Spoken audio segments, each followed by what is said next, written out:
March 5 BC, this record appeared in the astronomy records of the Book of the Han Dynasty. And translated into English, it reads, in the second month of the second year of Yanping, the comet was out of Altair. Altair is a star. This comet came out of a star and it lasted for more than 70 days. And it is said comets appear to signify the old being replaced by the new. Altair, the sun, the moon and the 5 stars are in movement to signify the beginning of a new epoch, the beginning of a new year, a new month and a new day. This is dated 9th of March 5 BC. That's Altair. It's in the constellation of Aquila. It's the brightest star in the constellation of Aquila. And the Chinese astronomers are saying on the 9th of March 5 BC, this comet seemingly appeared out of this star, and it lasted for more than 70 days. The appearance of this comet undoubtedly symbolizes change, they said.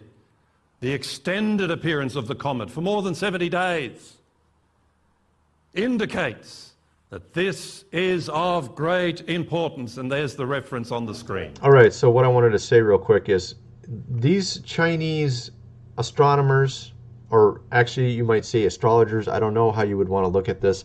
These guys were trained, okay? They were trained in a very similar discipline to the Magi who went to see the birth of the God, man, Jesus, all right? So the Magi of the East who were taught by Daniel had a certain skill set. They understood how to interpret the sky, interpret the stars. And the same is the case with these Chinese astronomers that would interpret the meanings of what they see in the heavens.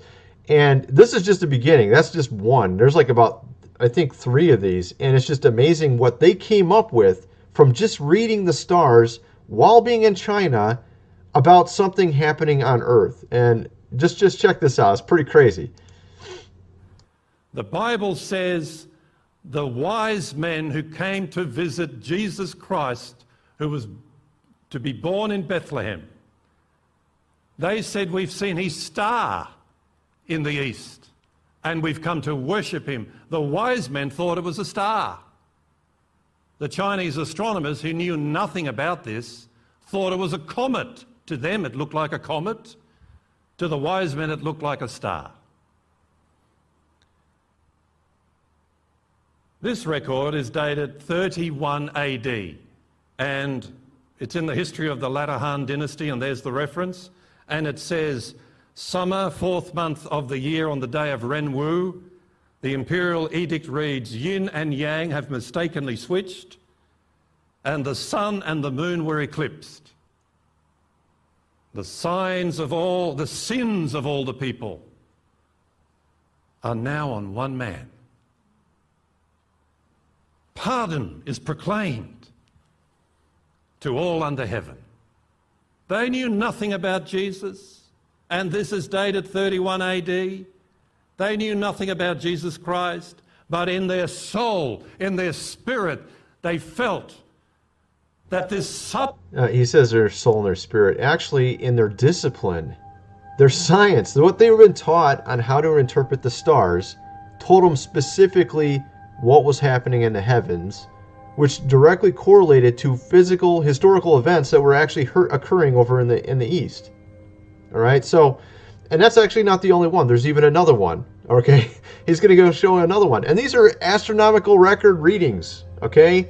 I guess you could say it's astrology or whatever you want to call it, but apparently they had a certain discipline of how to interpret the heavens, which I don't think is the same as astrology. It's not even close, because from what I could see with astrology, it's just a bunch of hogwash.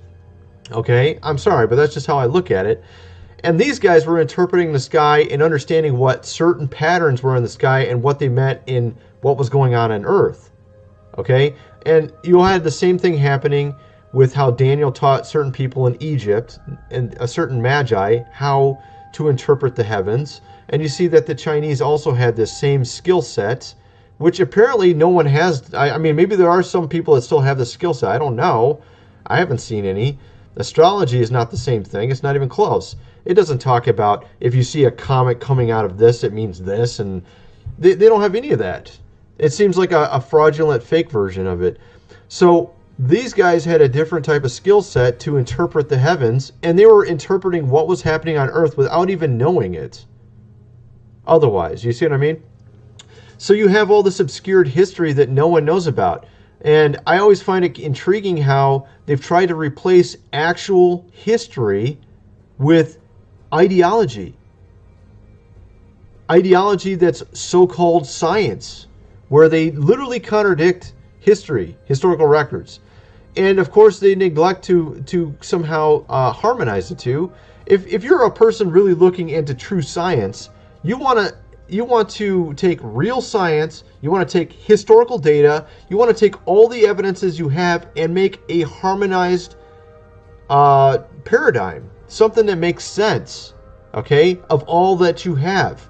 But if you have a science that completely contradicts what's in historical books, you're going to just say that all these people are making it up. You know, Alexander the Great was making it up when he said he saw dragons in India. A real leader of a country is making up a historical record of seeing dragons in a country because it contradicts your ideology that says dragons died off or dinosaurs died off millions and millions of years ago. Somebody's wrong there. Now, of course, I'm going to believe Alexander the Great that he's not lying. Why would he lie? Why would he make up a fairy tale while he's writing a historical book? Does that make a lot of sense? You think, you know, if you take a certain sort of leader, they're going to just make up fairy tales and everybody's just going to believe it? I don't think so. You know, that's just kind of my viewpoint on that. An eclipse of the sun, unexpectedly, meant that the sins of people were pardoned and had been placed on one man. That's amazing, isn't it? And then it goes on to say the eclipse on the day of Gui Hai, man from heaven died. How did they know that? You know, how does they know that? Now, of course, I didn't even get into fully what was going on with this whole altar of heaven, this Shangdi. You know, 2,000 years of history, but if you go look into that more, that whole, would do a sacrifice in China as a border sacrifice unto Shangdi, the Lord of Heaven, at a certain time every year. Now, this is very similar to what Noah did when the ark settled. He got out. He did a sacrifice, a border sacrifice, to the God of Heaven for thanks. And this is literally what the Chinese were doing for 2,000 years. Okay, and they actually have paraphrased verses from the Old Testament in their records, historical records. Now, there is also a song found in the collected statutes of the Ming Dynasty.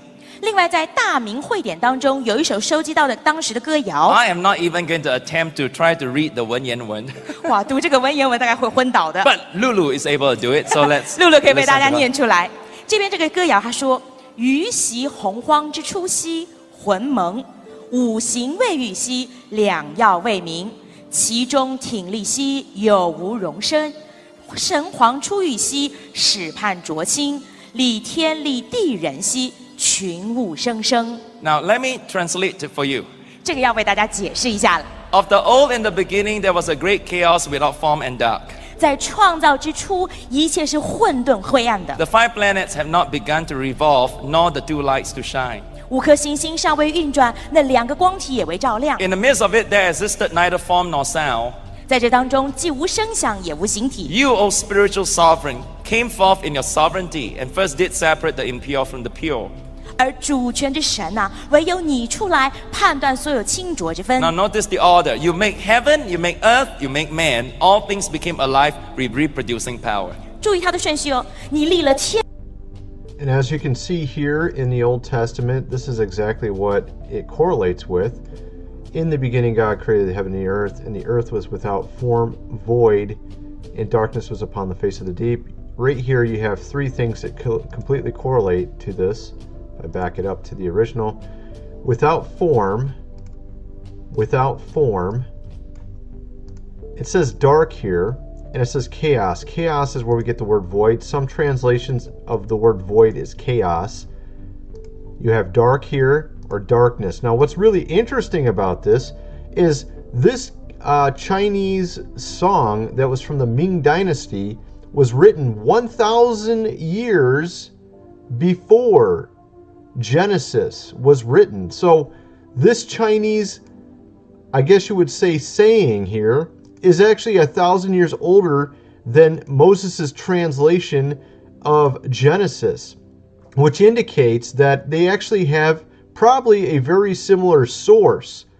Because obviously, and I've done some videos on this as well, Genesis is a compilation of various texts.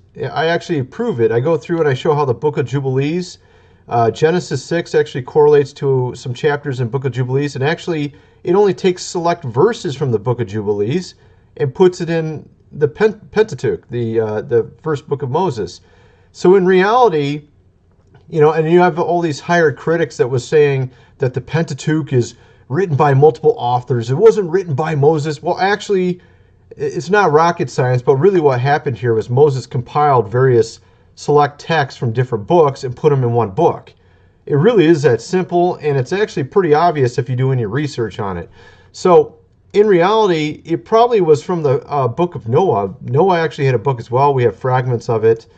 And probably this text here is from maybe something similar to the book of Noah or something. And in reality, the Chinese history starts right after the Tower of Babel. Okay, the Tower of Babel was about 2,250 BC, all right? Which is about the time when Chinese history started, okay? And it's very interesting that they have proverbs and verses that directly correlate to very similar texts in the Old Testament. So I just wanted to point that out.